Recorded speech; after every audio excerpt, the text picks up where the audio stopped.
नमस्कार दोस्तों, ढोल में पोल चैनल में आप सब मित्रों का हार्दिक स्वागत करता हूं।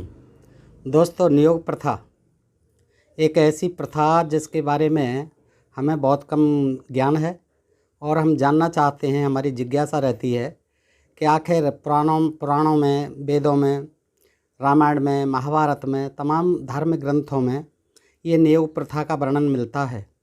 और तमाम महापुरुषों की, जिन्हें हम देवता मानते हैं, भगवान मानते हैं, राजा मानते हैं, उनकी भी उत्पत्तियां जो है नियोग प्रथा से हुई। तो आखिर ये नियोग प्रथा थी क्या?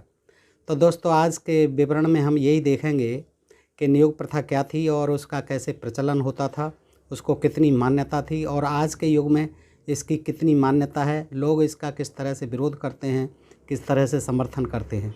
दोस्तों, नियोग जो है एक ऐसी प्रथा थी जिसमें कि कोई भी व्यक्ति जो नपुंसक होता था या किसी बीमारी के कारण या किसी शारीरिक कमी के कारण, स्त्री या पुरुष, और जो जिनके संतान नहीं होती थी, तो वो जो है पुरुष अपनी स्त्री से कहता था या किसी व्यक्ति से अनुरोध करता था कि हमारी पत्नी से हमें संतान चाहिए। तो वो जो है उससे संभोग करता था, समागम करता था और उसी से उस बच्चों की प्राप्ति होती थी, संतान की प्राप्ति होती थी। यही नियोग प्रथा थी। और ये नियोग प्रथा जो है रामचंद्र जी का जन्म जो है खीर खाने से होना बताया जाता है। ये नियोग प्रथा के द्वारा ही हुआ था, ऐसा धर्म ग्रंथों के पढ़ने से ही मालूम होता है दोस्तों। क्योंकि उनको बुलाया गया था श्रृंगी ऋषि को, और श्रृंगी ऋषि ने जो है 1 साल रह करके वहाँ फिर अनुष्ठान कराया था, पुत्रष्टि यज्ञ कराया था। उसमें अग्निदेव जो है प्रकट हुए थे खीर लेकर के, और उस खीर को जो है रानियों में बांटा गया था दशरथ के द्वारा। उससे जो है उनकी उत्पत्ति हुई थी राम लक्ष्मण भरत शत्रुघ्न की। तो ये एक तरह से नियोग ही था। दूसरी, महाभारत में जितने भी पांडव हुए, कौरव हुए, वो सभी नियोग प्रथा से ही हुए। वो पांडव जो है अशक्त थे, अक्षम थे, उनको अभिशाप था कि वो नहीं कर सकते हैं समागम, अन्यथा वो मर जाएंगे। तो उन्होंने जो है अपनी पत्नी कुंती से और तमाम देवताओं के द्वारा आह्वान कर करके, बुला करके नियोग प्रथा से ही पांडवों को पैदा किया था। इसके अलावा अन्य तमाम ऐसे उदाहरण हैं जो नियोग प्रथा से हमारे देश में पैदा हुए। और पांडव जो है ये व्यास जी, सत्यवती के जो पुत्र थे, उन्होंने भी अपने भाइयों की पत्नियों से संभोग किया और इनको पैदा किया। तो दोस्तों, इस तरह से ये नियोग प्रथा चल पड़ी है और ये आज भी कहीं न कहीं किसी न किसी रूप में विद्यमान है। जैसे सरोगेसी मदर है, किराए की कोख है, ये जो नियोग प्रथा ही है। यद्यपि ये वैज्ञानिक रूप है, इसको उस तरह से नहीं कहा जा सकता कि कोई पुरुष जो है खुल्लम खुल्ला किसी के आग्रह पर, पति के आग्रह पर जो है पत्नी से आकर के समागम करे और फिर उससे समागम के बाद वो बच्चा पैदा हो। वो बदला हुआ रूप है, वैज्ञानिक रूप है। अभी ये कुछ जो है इसके जो समर्थक हैं, ख़ास तौर से जो आर्य समाजी हैं, वो ये मानते हैं कि ये आर्य प्रथा, जो नियोग प्रथा है, ये आज भी किसी न किसी रूप में विद्यमान है। जैसे आज वीर्य बैंकों का खुलना, जैसे सरोगेसी मदर है, और ये क्या नाम, टेस्ट ट्यूब बेबी जो पैदा हो रहे हैं, ये सब जो है नियोग प्रथा ही है। तो दोस्तों, ये तो इनका अपना मनगढ़ंत आइडिया है, ऐसा कुछ नहीं है। नियोग प्रथा वो जो पुराने समय की थी, उसमें जो है सहमति से पिता के मतलब जो संतान होती थी उसकी पिता की, यानी जो पुरुष बच्चे नहीं होते थे, निसंतान होता था किसी भी कारणवश, तो वो अपनी पत्नी से नियोग करवाता था सहमति से। उसकी सहमति से दूसरा पुरुष उससे समागम करता था, तब जा कर के बच्चे पैदा होते थे। लेकिन आजकल ऐसा नहीं है। Surrogacy mother, test tube baby mother, ये वैज्ञानिक मेथड है दोस्तों, इसे नियोग प्रथा नहीं कहा जा सकता। लेकिन आर्य समाज के कुछ लोग जो है विद्वान, जैसे ये डॉक्टर सुरेंद्र कुमार जी हैं, इन्होंने भी इसका ऐसे ही कहा है। उन्होंने कहा है कि वेदों में प्रचलित थी, मनुस्मृति में भी इसका समर्थन हमें मिलता है। तो दोस्तों, आज हम इस विचित्र और अजीबो गरीब प्रथा को देखते हैं, नियोग प्रथा को। और देखिए, इसको मैं प्रमाण सहित ही रखता हूँ। वैसे तो सब जगह दिया हुआ है, इसके प्रमाण जो है सब जगह मिलते हैं, सब ग्रंथों में मिलते हैं। लेकिन आज मैं आपके सामने बिल्कुल प्रमाण सहित रखता हूँ और जानते हैं। देखिए दोस्तों कि ये नियोग प्रथा थी क्या। तो पहले देखते हैं नियोग का अर्थ क्या है।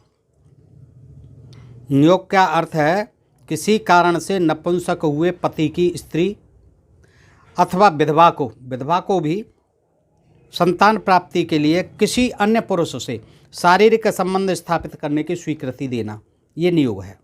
नियोग के लिए नियुक्त करना या नियोग की विधि से अभिप्राय यह है कि जैसे समाज और परिवार में प्रसिद्धि पूर्वक विवाह होता है, उसी प्रकार नियोग भी होता है, यानी मान्य होता है। उस समय जो है मान्य था इन विवाह की तरह। इन्हीं के समक्ष पुत्र आदि प्राप्त करने के संबंध में निश्चय होते हैं। उस निश्चय के अनुसार चलना विधि है, अन्यथा चलना विधि का त्याग है। मनु ने यह भी स्पष्ट किया है कि यह शारीरिक संबंध केवल संतान प्राप्ति के लिए ही है, केवल संतान प्राप्ति के लिए है, विलासिता के लिए नहीं। ये भोग विलास का साधन नहीं है नियोग, ये केवल संतान प्राप्ति के लिए है, ऐसा मनु महाराज ने कहा है। संतान प्राप्ति के पश्चात यदि वे स्त्री पुरुष संबंध स्थापित करते हैं तो दंडनीय होते हैं। ये फिर दंडनीय अपराध हो जाएगा। अगर संतान हो गई और फिर उसके बाद में भोग विलास के उद्देश्य से अगर पुरुष और स्त्री मिलते हैं तो ये फिर दंडनीय हो जाएगा। 9/62 मनुस्मृति। भारत में यह परंपरा अत्यंत प्राचीन है। इसमें वेदों, इतिहास और परंपराओं के प्रमाण मिलते हैं।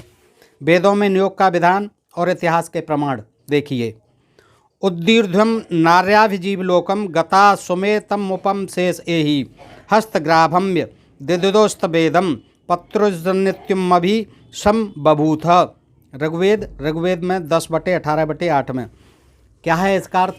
हे नारी विधवे, विधवा नारी के लिए कहा है, हे नारी विधवे तू एतम गतासुम, इस मरे हुए पति की आशा छोड़ के बाकी पुरुषों में से जीते हुए दूसरे पति को प्राप्त हो, और इस बात का विचार और निश्चय रख कि जो तुझ विधवा के पुनः पाणी ग्रहण करने वाले नियुक्त पति के संबंध के लिए नियोग होगा, तो यह जना हुआ बालक उसी पति का होगा जो तू अपने लिए नियोग करेगी, तो यह संतान तेरी होगी। ऐसे निश्चय युक्त हो और नियुक्त पुरुष भी इसी नियम का पालन करे। जब पति संतानोत्पत्ति में असमर्थ होवे तब अपनी स्त्री को आज्ञा दे कि हे सुभगे, सौभाग्य की इच्छा करने हारी स्त्री, तू मुझसे दूसरे पति की इच्छा कर।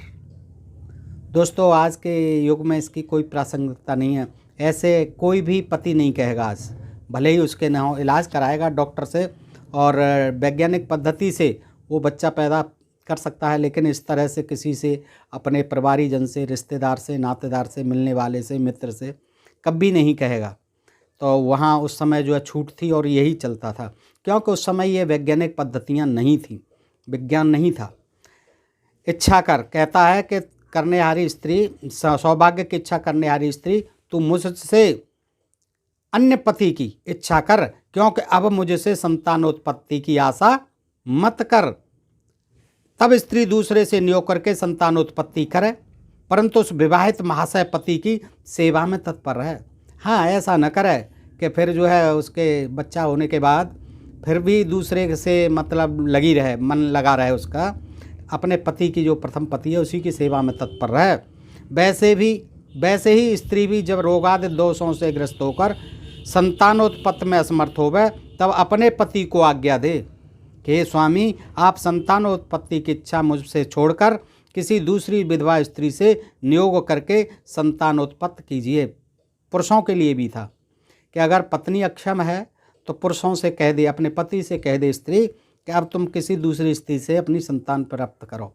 इसलिए वो दूसरी शादी करते थे, तीसरी शादी, चौथी शादी करते रहते थे, जैसा कि पांडु राजा की स्त्री कुंती और माद्री ने किया, और जैसा व्यास जी ने चित्रांगद और विचित्र वीर के मर जाने के पश्चात उन अपने भाइयों की स्त्रियों से नियोग करके अंबिका में धृतराष्ट्र और अम्बालिका में पांडु और दासी में विदुर की उत्पत्ति की। ये नियोग प्रथा से पैदा हुए थे, धृतराष्ट्र, पांडु और विदुर इत्यादि। इतिहास भी इस बात में प्रमाण हैं। देवर शब्द का अर्थ क्या है? मनुस्मृति या वैदिक साहित्य में देवर का वर्तमान में प्रचलित पति का छोटा भाई अर्थ न होकर विस्तृत अर्थ है। मनुस्मृति में और वैदिक साहित्य में देवर का अर्थ अलग है। आज जो है माना जाता है कि पति का जो छोटा भाई उसे देवर कहते हैं, लेकिन निरुक्त में देवर शब्द की निरुक्ति निम्न दी है। देवर कस्मात द्वितीयो बरह उच्यते 3/15। देवर उसको कहते हैं कि जो विधवा का दूसरा पति होता है, देवर उसे कहते हैं, चाहे छोटा भाई या बड़ा भाई, अथवा अपने वर्ण या अपने से उत्तम वर्ण वाला हो, उससे नियोग करे, उसी का नाम देवर है, देवर कहलाता था, चाहे बड़ा हो चाहे छोटा हो। आज जो है बड़े को जेठ कहते हैं, लेकिन उस समय कोई ऐसा नहीं था, सजाती वर्ण का हो या उच्च वर्ण का हो, निम्न वर्ण का नहीं चलता था, और उसी को फिर देवर कहते थे, पति न कह के देवर कहते थे। आजकल यह केवल पति के छोटे भाई के अर्थ में रूढ़ हो गया है देवर शब्द। इस रूढ़ के कारण स्त्री के विधवा हो जाने पर अधिकतर मृत पति के छोटे भाई से ही उसका संबंध कर दिया जाता है। यह नियोग विधि का ही एक परिवर्तित रूप है। इस परंपरा से प्राचीन काल में नियोग प्रथा के अस्तित्व के संकेत मिलते हैं। हाँ, आजकल भी जैसे कहीं विधवा हो जाती है बड़े भाई की पत्नी, तो देवर के लिए उसको शादी कर देते हैं, तो ये नियोग प्रथा का ही एक रूप है जो आज भी प्रचलित है, लेकिन उस तरह से नहीं है कि आकर के वो जो है स्त्री से शारीरिक संबंध बनाए और करे। ये घर की बात हो गई, भाई है छोटा, अब बड़ा भाई मर जाता है तो उससे कोई बात नहीं है, शादी कर दी जाती है, और ये कहीं कहीं आज भी प्रचलित है हमारे समाज में। यहाँ यह स्पष्ट कर देना भी आवश्यक है कि नियोग व्यवस्था मनु की मौलिक मान्यता है, मनु की मौलिक मान्यता है। इसमें निम्न पोषक प्रमाण हैं। नियोग विधान की मान्यता पूर्व वेद और आधारभूत है।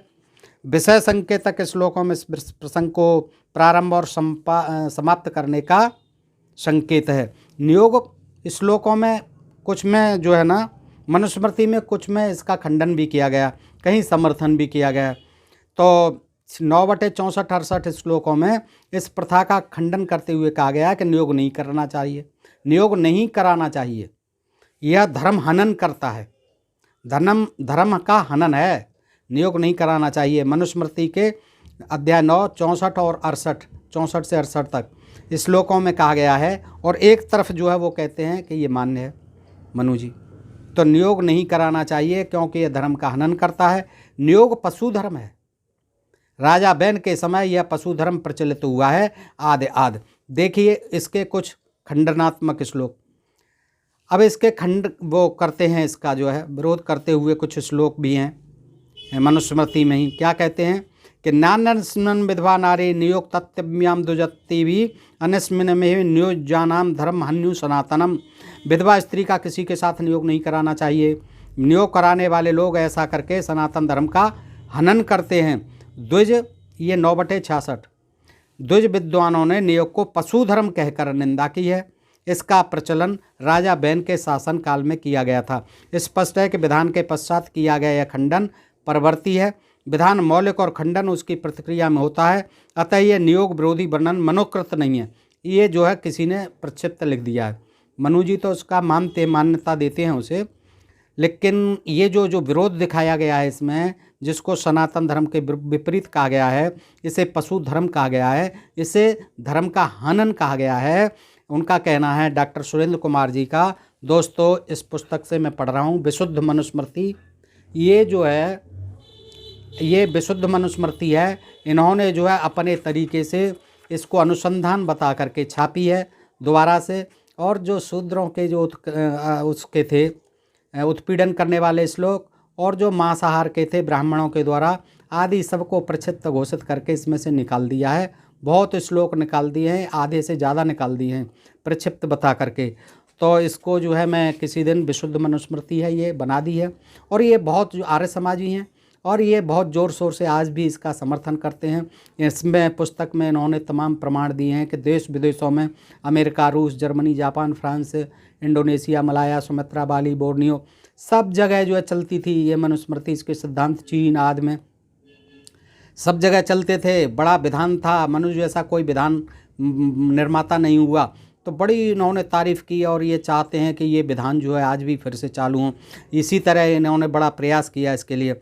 तो ये जो है विशुद्ध मनुस्मृति है, हिंदी भाषा प्रक्षिप्त श्लोक रहित एवं प्रक्षिप्त श्लोक रहित है। ये अनुशीलन नामक समीक्षा सहित है। शास्त्रीय प्रमाण और मनुस्मृति संबंधी आलोचनात्मक अध्ययन से युक्त है।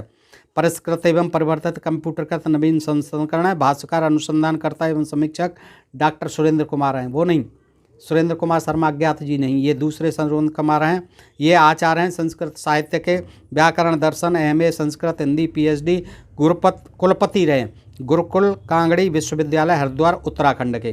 तो दोस्तों, ये जो है मनुस्मृति ये बहुत रोचक है वैसे, और इसमें से बहुत जो है इन्होंने काट छाँट की है। विद्वान हैं सुरेंद्र कुमार शर्मा जी। तो इन्होंने जो है इसी में ये लिखा है, नियोग के बारे में प्रमाणों सहित लिखा है। तो ये जो है उसका जो है समर्थन करते हैं और ये बताते हैं कि इसमें जो मनु के विरोध में लिखे गए हैं, ये मनुस्मृति के खंडन किया गया है मनुस्मृति का नियोग में। तो ये जो है अप्रक्षिप्त हैं, ये मनु जी ने नहीं लिखे हैं। तो इस तरह से इन्होंने तमाम बात लिखी हैं। अब देखें नियोग प्रथा का स्वरूप क्या था, ये देखते हैं। मनुस्मृति में प्रदर्शित नियोग प्रथा वैदिक कालीन समाज में केवल आपातकाल के लिए एक सहज स्वीकार प्रथा रही है। आपातकाल में जब बच्चा पैदा नहीं कर सकता था आदमी, परिवार के सुख पूर्णता और वंश के संरक्षण और स्त्री संरक्षण के लिए इस प्रथा का प्रचलन हुआ था। यह प्राचीन काल से लेकर पुराण तक और बदले हुए स्वरूप में आज तक भी मिलती है। 5 पांडव, धृतराष्ट्र, विदुर आदि दर्जनों प्राचीन राजा, ऋषि, मुनि नियोगज संतानें थीं। पति या पत्नी की मृत्यु हो जाने पर अथवा पति या पत्नी का साध्य रोग से ग्रस्त हो जाने पर यह संतानार्थ विधि अपनाई जाती थी, जो परिवार संस्था को बचाने का उपयोगी उपाय थी। कई और विशेष कारण हैं। प्राचीन राजतंत्रों में अनेक युद्ध होते रहते थे, उनमें हजारों लाखों लोग मारे जाते थे। कभी महामारियों से घर के घर उजड़ जाते थे। उस स्थिति में गृहस्थ या स्त्री हित का अन्य कोई उपयोगी उपाय नहीं हो सकता था। वैदिक सभ्यता में बहुविवाह वर्जित था। विधवा स्त्रियों का न तो विवाह होना संभव था, न ही उस अराजक स्थिति में स्त्रियों का संतान रहित एकांकी रहना संभव था। एकांकी भी नहीं रह सकती थीं। वैसी ही आपातकालीन स्थितियों में इस प्रथा का मूल्यांकन करना चाहिए, सामान्य स्थिति में नहीं, क्योंकि सामान्य स्थिति की प्रथा ही नहीं है। कुछ लोग नियोग प्रथा को सुन पढ़कर नाक मुँह चढ़ाते हैं। ऐसे लोगों को आलोचना करने से पूर्व सामाजिक मनोविज्ञान व इतिहास पर विचार करना चाहिए।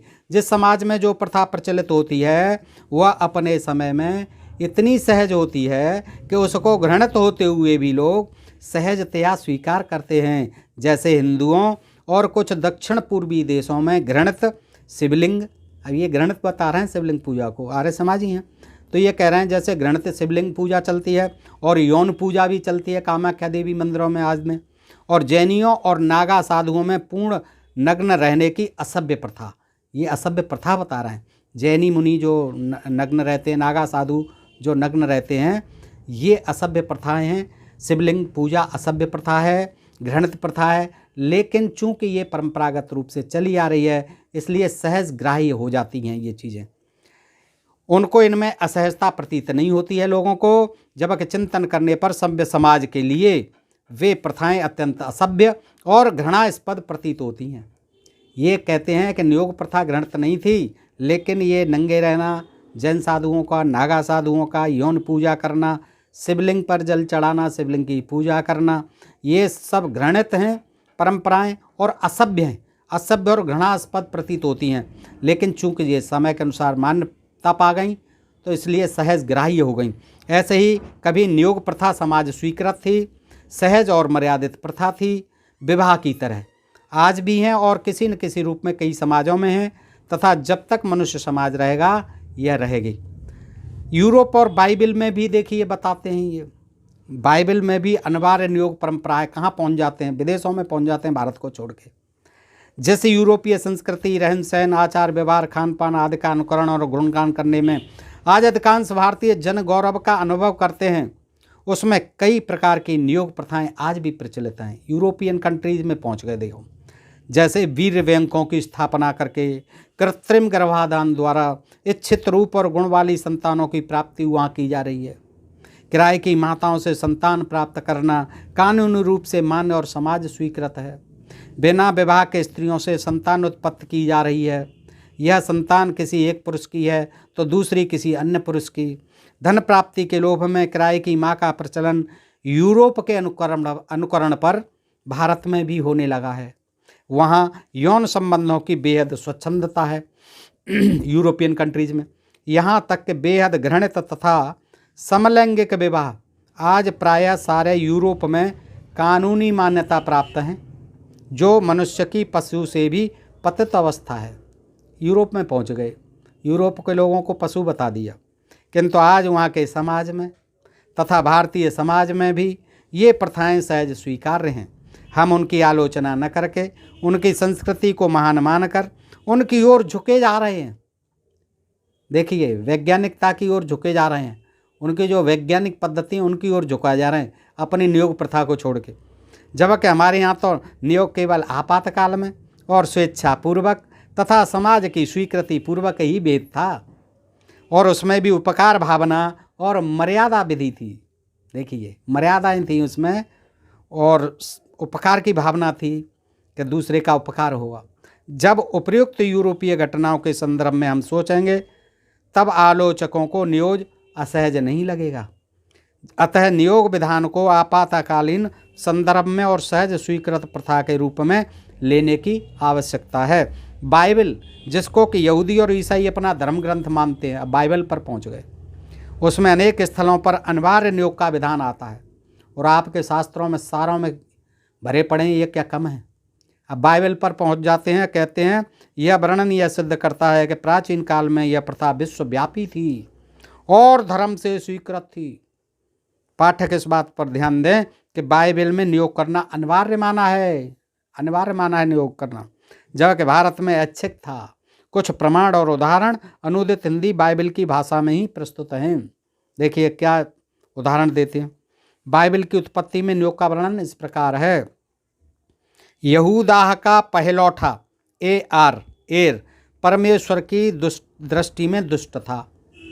यहूदाद का पहलौठा एर परमेश्वर की दृष्टि में दुष्ट था, सो परमेश्वर ने उसे मार डाला।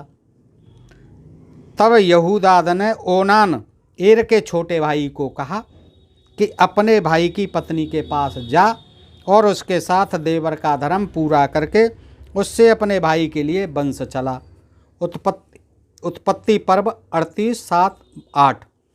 आयत खंड संख्या 24 में सारा, जो कि यहूदियों, ईसाइयों और मुसलमानों की मूल माता मानी गई है, सारा, तथा जिसका पति इब्राम मूल पिता माना गया है, उनका वर्णन है।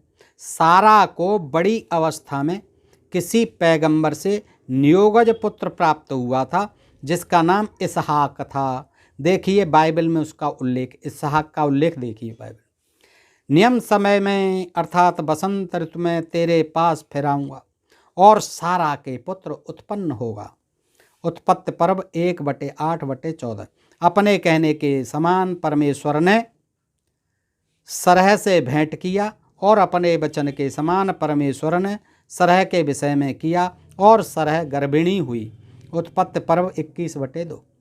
अब देखिए बाइबल में नियोग का अनिवार्य कठोर विधान, जिस पर कई टीकाकारों ने शीर्षक भी नियोग दिया है। जब कई भाई संग रहते हों और उनमें से एक निपुत्र मर जाए तो उसकी स्त्री का ब्याह पर गोत्री से न किया जाए। उसके पति का भाई उसके पास जाकर उसे अपनी पत्नी कर ले तो जो पहला बेटा उस स्त्री से उत्पन्न हो वह मरे हुए भाई के नाम ठहरे, जो भाई मर गया। यदि उस स्त्री के पति के भाई को उसे ब्याहना न आए तो वह स्त्री नगर के फाटक पर वृद्ध लोगों के पास जाकर कहे कि यह मुझसे पति के भाई का धर्म पालन करना नहीं चाहता। तब उस नगर के वृद्ध लोग उस पुरुष को बुलाकर समझाएं और यदि वह अपनी बात पर अड़ा रहे तो उसके भाई की पत्नी उन वृद्ध लोगों के सामने उसके पास जाकर उसके पांव से जूती उतारे और उसके मुंह पर थूक दे। तब इज़राइल में ऐसे पुरुष का यह नाम निंदा बोधक पड़ेगा, जूती उतारे हुए पुरुष का घराना। व्यवस्था विवरण पर्व 25 आयत 5-10।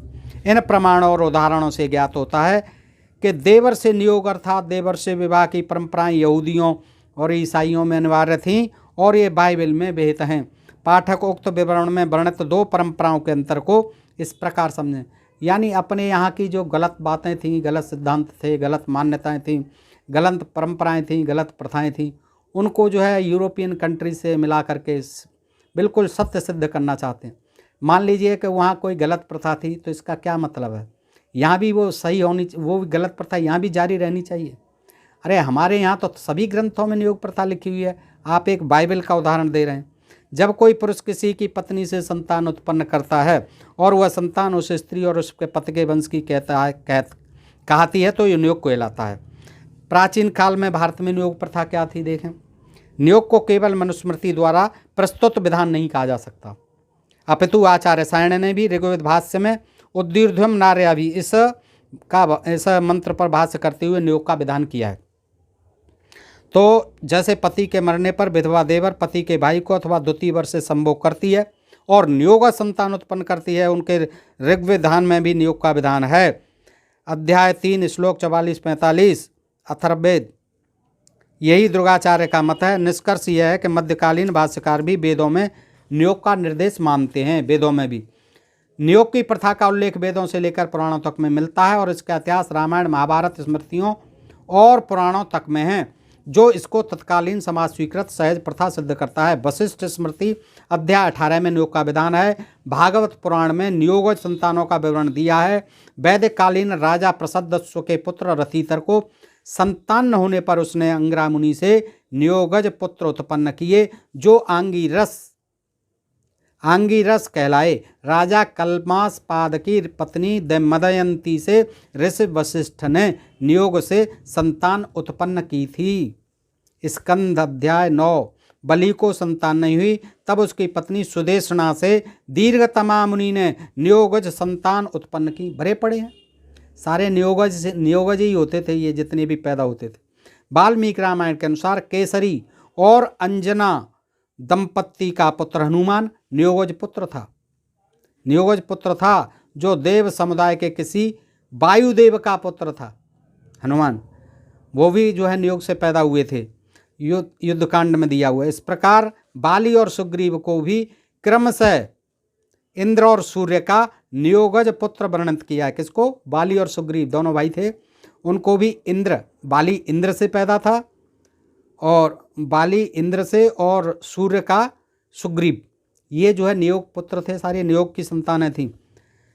ये जो है महाभारत और प्राय सभी पुराणों में इसका बार बार उल्लेख है कि जब परशुराम और क्षत्रियों के युद्ध में अनेक क्षत्रिय मारे गए थे, पृथ्वी विहीन हो गई थी, क्षत्रिय विहीन हो गई थी पृथ्वी, तो क्षत्रियों की विधवाओं ने ब्राह्मणों से नियोग करके संतानें प्राप्त की थीं। जो क्षत्रिय सारे खत्म हो गए थे, मार दिए थे 21 बार घूम घूम करके परशुराम ने, और उनकी जब विधवाएं हो गई थीं, वो जो है ब्राह्मणों ने फिर उनसे जो है नियोग प्रथा के द्वारा ही संतानें पैदा की थीं। अब उन्हें आप राजपूत कहिए या क्षत्रिय कहिए, जो भी कहना है, लेकिन ये जो है महाभारत आदि पर्व 104 से 177 तक में वर्णित है। गौतम धर्म सूत्र कहता है कि जीवित पति के असमर्थ होने पर अथवा पति के मरने पर उसकी स्त्री देवर से नियोग करके संतान प्राप्त कर सकती है। माया सूर्य के प्रकाश के पड़ने से जिसका स्वरूप स्वर्णमय लगता है, ऐसा सुमेर नामक पर्वत है जहाँ केसरी राजा राज्य करता है। हनुमान के बारे में वर्णन है ये उत्तराखंड में, कि उसकी प्रिय पत्नी अंजना है, उसमें देववंशी वायुदेव ने नियोग से हनुमान को उत्पन्न किया है।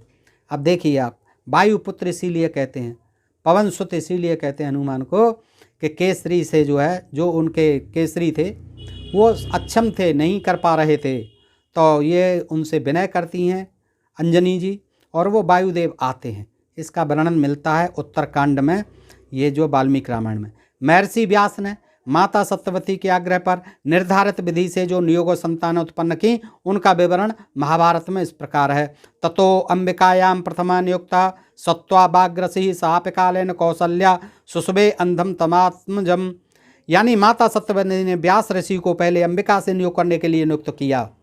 समय आने पर, भाइयों की पत्नियां थीं दोनों, अंबिका और अंबालिका, उस समय आने पर उसने अंधे पुत्र धृतराष्ट्र को उत्पन्न किया।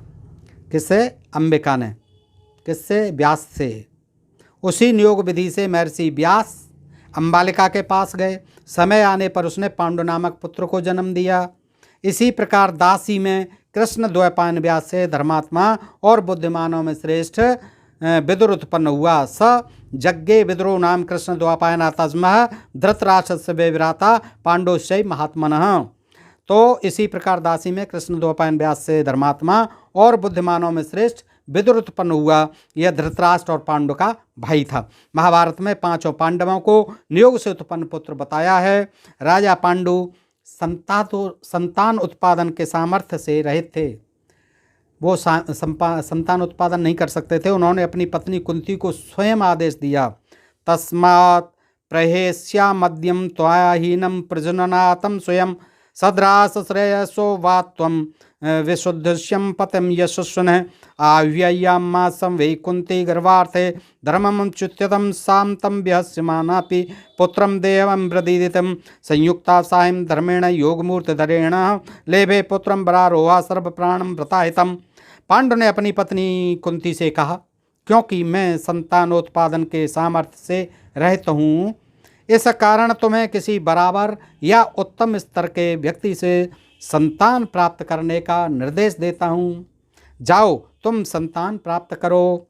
कुंती ने संतान प्राप्ति के लिए धर्मदेव नामक या किसी धर्मवंशी व्यक्ति का आह्वान किया। उससे नियोगार्थ निवेदन किया कि आप मुझे एक पुत्र प्रदान करें।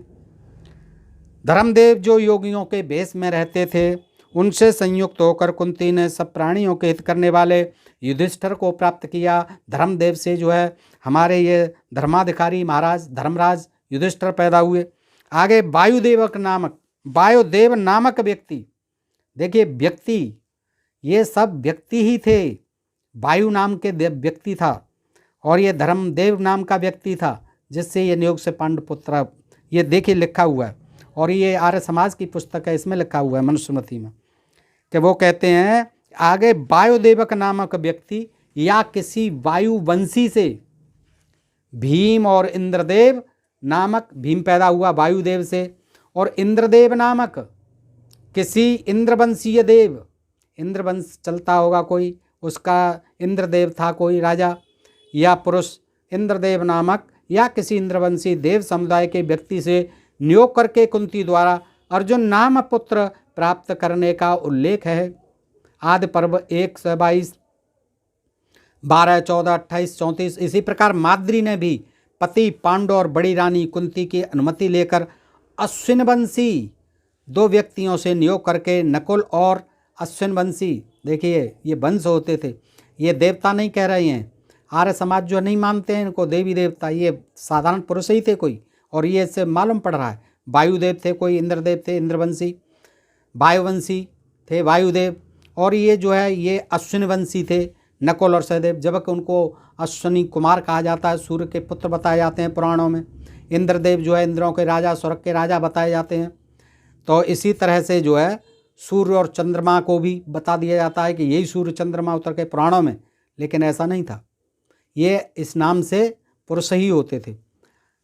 उक्त उदाहरणों के संदर्भ में नियोग की मर्यादा पर कुछ समीक्षा करना उपयोगी रहेगा। महर्षि व्यास ने माता सत्यवती के आग्रह पर उसकी पुत्रवधियों राजा विचित्रवीर की रानी अंबिका से नियोग करके धृतराष्ट्र को, दूसरी रानी अंबालिका से नियोग करके पांडु को, और रानी अंबिका की दासी से नियोग होने पर विदुर को उत्पन्न किया। व्यास ने पुनः उनसे नियोग नहीं किया और न उन स्त्रियों से ने किसी अन्य पुरुष से नियोग किया। इस कारण की एक महत्वपूर्ण बात पाठकों के सामने रखना चाहता हूँ। हस्तिनापुर के राजवंश में जब उत्तराधिकारी का अभाव हो गया तो उत्तराधिकारी पुत्र प्राप्त करने का विचार हुआ। रानी सत्यवती ने पहले अकेली अंबिका से नियोग कराया। जब उसने अंबापुत्र धृतराष्ट्र उत्पन्न हो गया तो उसके बाद दूसरा नियोग रानी अंबालिका से कराया। उससे भी जब जन्मजात पांडु उत्पन्न हुआ तो सत्यवती ने फिर अंबिका को एक पुत्र उत्पन्न करने को कहा। वह नियोग के प्रति फिर अनुच्छुक थी कि अब तो एक ही हो गया, एक ही बार किया उसने नियोग की रात्रि में अपने स्थान पर अपनी दासी को यानी नौकरानी को व्यास के पास निश्चित स्थान पर भेज दिया। उससे विदुर का जन्म हुआ था। वे नियोग एक साथ नहीं हुए, अपितु एक के बाद एक हुए हैं, जबकि पहले पुत्र स्वस्थ नहीं पाए गए। महाभारत आदि पर्व अध्याय 105। यहाँ पाठकों को एक अन्य तथ्य बताना भी उपयोगी रहेगा कि रानी सत्यवती ने पहले गंगा पुत्र भीष्म से नियोग संबंध स्थापित करने का आग्रह किया था। यहाँ ये जो है गंगा पुत्र भीष्म से भी किया था, लेकिन गंगा पुत्र भीष्म ने तो ब्रह्मचारी रहने का जो है प्रण कर लिया था। ब्रह्मचर्यवर्ती होने के कारण भीष्म ने उसको अस्वीकार कर दिया था, तब व्यास को बुलाया था। महाभारत आदि पर्व 103, 104 स्पष्ट है कि इच्छुक स्त्री पुरुष की सहमति से ही नियोग होता है। वाल्मीकि रामायण में आता है कि केसरी राजा की पत्नी अंजना ने देव समुदाय के किसी वायुवंशी यानी वायुदेव नामक व्यक्ति से, देवता नहीं, पवन देवता नहीं, पवन देव नाम से, वायुदेव नाम से कोई व्यक्ति होता है। पुराणों में देवता सिद्ध कर दिया उन्हें। व्यक्ति से नियोग करके हनुमान को उत्पन्न किया था, उत्तरकांड 13-14-49। उसके बाद उसने नियोग नहीं किया, एक ही पुत्र पैदा किया। पांडु पत्नी माद्री ने देव समुदाय के अश्विन वंशी 2 पुरुषों से नियोग कर 2 पुत्र प्राप्त किए थे। इसके 2 विशेष कारण थे। एक, राजा पांडु ने कुंती से अधिक संतान करने का बार बार आग्रह किया कि क्षत्रियों का बल संतानें होती हैं, महाभारत आदि पर्व 122/11। दूसरा, कुंती ने जिस धर्मशास्त्र का अध्ययन किया था उसमें 3 पुत्रों की प्राप्ति तक नियोग का विधान था। जब पांडु राजा ने 3 के बाद भी पुत्र प्राप्त करने के लिए बल दिया तो कुंती ने यह कहकर निषेध कर दिया कि 3 से अधिक नियोगज संतान उत्पन्न करना शास्त्र विरुद्ध है। उसके बाद संतान उत्पन्न करने वाली स्त्री स्वच्छंदचारिणी और व्यभिचारिणी कहलाती है। 3 के बाद जो करेगी वो स्वच्छंदचारिणी व्यभिचारिणी कहलाएगी। पूर्व संतान के रहते चौथे पुत्र प्राप्ति का विधान शास्त्रों में आपातकाल में भी नहीं है। तब राजा पांडु चुप हो जाते हैं और कहते हैं एवमेदम धर्मशास्त्रम। हाँ, धर्मशास्त्र का तो यही मत है जो तुम कह रही हो। कुंती ने तीनों पुत्र 3 पृथक पुरुषों से प्राप्त किए थे, एक पुरुष से नहीं। इस प्रसंग से नियोग की एक निर्धारित व्यवस्था की जानकारी अवश्य मिलती है। उसमें कहीं भी स्वच्छंदता, कामुकता और पशु धर्म वाला आचरण नहीं है। ये सिद्ध कर रहे हैं इस बात को कि ये बिल्कुल जो है विधसम्मत था और पशु धर्म वाला नहीं था, ये धर्म कर्म कांड था। नियम के साथ अपवाद प्राय मिलते हैं। पाठकों को उसका कारण बताने के लिए उस प्रसंग की चर्चा की जा रही है। दैत्य वंश में प्रहलाद के पौत्र और विरोचन के पुत्र प्रसिद्ध राजा बलि ने ऋषि दीर्घतमस मामते, जो अंधे थे, के द्वारा अपनी पत्नी सुदेशना से 5 पुत्र उत्पन्न कराए थे। अब ये नियोग आगे बढ़ गया। 5 पुत्र उत्पन्न कराए थे किसने? राजा बलि ने। किससे? अंधे ऋषि दीर्घतमस से। यहाँ भी राजा बलि का अधिक संतान उत्पन्न करने का कारण दीर्घतमस से ही पुत्र प्राप्त करने का अधिक आग्रह था। ये भी ब्राह्मण थे। हाँ, ये जो है राजा बलि का अधिक संतान उत्पन्न करने का तथा दीर्घतमस से ही पुत्र प्राप्त करने का अधिक आग्रह था। हरिवंश पुराण 1/32। ये विष्णु पुराण, भगवत पुराण, ब्रह्म पुराण समय में दिया। यह दैत्यों की पृथक परंपरा भी हो सकती है। वैदिक साहित्य में सत्यकाम जावाल की घटना प्रसिद्ध है। वस्तुतः यह नियोगज पुत्र ही था। नियोगज पुत्र बताते हैं सत्यकाम जावाल को। अवैध नहीं। हाँ, पुत्र प्राप्ति के समय सेवा कार्य में संलग्न दासी थी उसकी माँ जो है सत्यकाम जावाल की। उसकी माता को यह ज्ञान नहीं हो पाया कि वस्तुतः वह किसके नियोग से उत्पन्न है। अब ये पता ही नहीं चला क्योंकि दासी थी, तमाम लोगों के यहाँ काम करती थी, तो उसे यही पता नहीं था ये सत्यकाम जावाल जो है किसका पुत्र है। इस कारण उसने गुरु के पूछने पर, जब पढ़ाने को भेजा गया और गुरु ने पूछा कि पिता का नाम क्या है, तो कि वो उससे पूछा माँ से, जब वो ये एडमिशन कराने गई बेटे का, तो कहा कि मैं गोत्र नहीं बता सकती पिता का। इस मान्यता में यह युक्ति है कि जब उस नियोग से संतान प्राप्त करना वैध और सम्मानित था तो उसकी माता अवैध रूप से संतान क्यों उत्पन्न करती। छांदोग्य उपनिषद में वर्णित इस छंद के प्रकरण में उसकी माता ने यह नहीं कहा कि पुत्र हो गया, अपितु यह कहा कि त्वाम अलवे, तुझे मैंने पुत्र की कामना करके प्राप्त किया है, और इसका उपाय उस समय नियोग ही था। पाठक बाइबल के और भारतीय संदर्भों के वर्णों की सहजता पर ध्यान दें कि नियोग के प्रसंग में कहीं कोई असहजता, अपराध बोध, कामुकता, लज्जा या मर्यादाहीनता का भाव नहीं है, बिल्कुल नहीं है। सारा व्यवहार बहुत सामान्य है। अब एक उदाहरण जो है बाइबल का दे करके सब जो है यहाँ के लीपापोती करना चाहते हैं कि कोई इसमें जो है गलत नहीं था, कोई कामुकता नहीं थी, कोई लज्जा या मर्यादाहीनता नहीं थी। और ऐसे पुत्रों की प्राप्ति पर परिवार और समाज में खुशियां मनाने का वर्णन है। बाइबल में तो नियोग कानून अनिवार्य घोषित किया हुआ है, जबकि वैदिक परंपरा में स्वैच्छिक और स्त्री पुरुष की पारंपरिक प्रसन्नता पर निर्भर है। यानी हम ठीक हैं, हम जो भी गलत कर रहे हैं वो सही है और जो दूसरे कर रहे हैं वो गलत है। भारत में अब भी नियोग प्रथा है। ऊपर यूरोप में प्रचलित नियोग की जिन प्रथाओं का उल्लेख किया गया है वे भारत में भी प्रचलित हैं। किराए की माँ, सरगोइट मदर बनने वाली स्त्रियों की संख्या यहाँ भी लाखों में है और यह एक व्यवसाय बन गया है जिसमें स्त्रियाँ देखिए क्या समर्थन करते हैं, क्या तर्क देते हैं। 8-10 लाख रुपए लेकर संभोग द्वारा अथवा परखनली तकनीक द्वारा, अब परखनली तकनीक की जो उससे संभोग से तुलना कर रहे हैं कि 8 लाख 10 लाख रुपए लेकर के संभोग द्वारा अथवा परखनली तकनीक द्वारा किसी भी पुरुष की संतान उत्पन्न करती हैं। यह नियोग का निकृष्ट व्यावसायिक रूप है। प्राचीन भारत में तो नियोग केवल संतान प्राप्ति की पवित्र और मानवीय भावना से होता था और आज अपवित्र भावना से हो रहा है। ये टेस्ट बेबी जो हो रहे हैं सरोगेट मदर द्वारा हो रहे हैं। आज स्थान स्थान पर वीर बैंक खुल रहे हैं जहाँ विशेष गुण वाले युवाओं और व्यक्तियों से वीर खरीद कर रखा जाता है। ऐसे तो ब्लड बैंक भी खुले हुए हैं, ब्लड जो है उसका क्या है, वो भी नहीं देना चाहिए क्योंकि जाति बिरादरी के आधार पर। ये सब बेकार की बातें हैं। वैज्ञानिक पद्धति है, वीर बैंक इकट्ठा हो रहा है, वीर बैंक से हो रहे हैं तो क्या दिक्कत है। ये तो नहीं हो रहा है कि उसे बुला करके उससे कहो कि संभोग कर, हमारी पत्नी से पैदा कर संतान और हमें दे। इच्छुक स्त्री कृत्रिम गर्भाधान से अभीष्ट गुण वाली संतान उत्पन्न करती है। इसको कानूनी रूप देने वाला बिल शीघ्र ही आने वाला है, शीघ्र ही आने वाला है कानूनी बिल, जिसमें एक स्त्री को अपनी संतान के अतिरिक्त किराए की कई संतान उत्पन्न करने की कानूनी मान्यता दी जा सकती है। दत्तक पुत्रों का तो कानून है ही, ले सकते हैं आप किसी का भी। नियोग के आलोचक क्या कभी इस नई प्रथा का विरोध करते हैं? वे तो पशुओं से भी पतित कर्म समलैंगिक संबंध के निर्णय कहाँ पहुँच गए। देखिए समलैंगिक संबंधों पर पहुँच गए अपनी नियोग प्रथा को छोड़ के, और यूरोपियन कंट्रीज में पहुँच जाते तथा युवा पुरुष और कन्या के बिना। अब भारत में कौन सा समलैंगिक चल रहा है? भारत में कहाँ है समलैंगिकता? अब ठीक है कानून बन गया है, अब सब कुछ ठीक है, लेकिन कौन इसे मान्य करता है? विवाह के लिव इन रिलेशनशिप में जो लड़कियां आजकल रहती हैं, साथ रहने का निर्णय का भी विरोध नहीं करते। इसका भी विरोध करो जो लिव इन रिलेशनशिप रहती हैं। अरे नियोग प्रथा का इससे क्या संबंध है? ये नियोग प्रथा थोड़ी ही है। नियोग प्रथा तो संतान उत्पन्न करने के लिए अनुरोध करते थे, हाथ जोड़ के गिड़गिड़ाते थे कि आइए हमारी पत्नी से कीजिए समागम और हमें दीजिए पुत्र। राजस्थान में परंपरा से प्रचलित नाता प्रथा नियोग की प्रथा ही है। एक नाता प्रथा चलती है राजस्थान में, उससे तुलना कर रही है नियोग प्रथा की। यह एक नैसर्गिक और वैज्ञानिक तथ्य है कि प्रत्येक गृहस्थ स्त्री पुरुष को संतान चाहिए। संतान होने पर वे हर अच्छा बुरा मार्ग, यहाँ तक संसार का सबसे घृणित और क्रूर कर्म दूसरों के बालकों की बलि देना जैसा भी अपना लेते हैं। इसके लिए धर्मशास्त्रों ने विवाह व्यवस्था का निर्माण किया है। विवाह के बाद भी किसी एक जीवन साथी की मृत्यु, नपुंसकता, दीर्घ रोगता, किसी कारण से संतान का नष्ट हो जाना आदि कारणों से संतान का अभाव हो जाता है। गृहस्थ स्वभाव की पूर्ति चाहते हैं।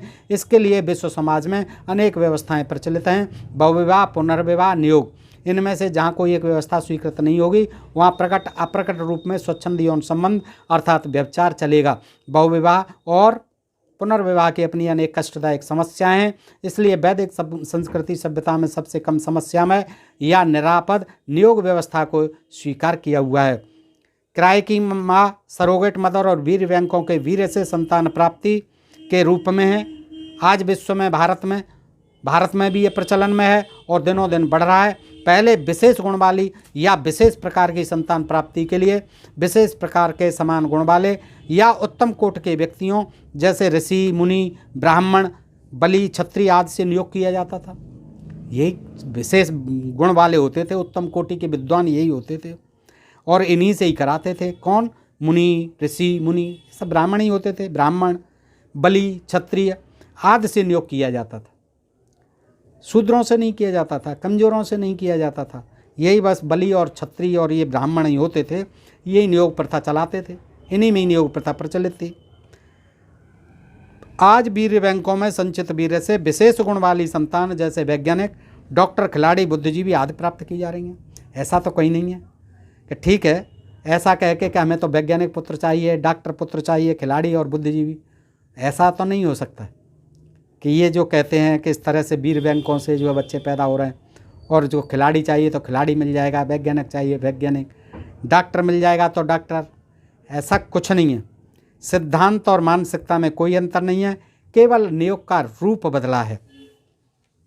संक्षेप में यूँ समझिए कि किसी भी कारण से संतानहीनता की आपातकालीन स्थिति में परिवार, संबंधियों और समाज की अनुमति से यह एक प्रकार अस्थायी उपविवाह था।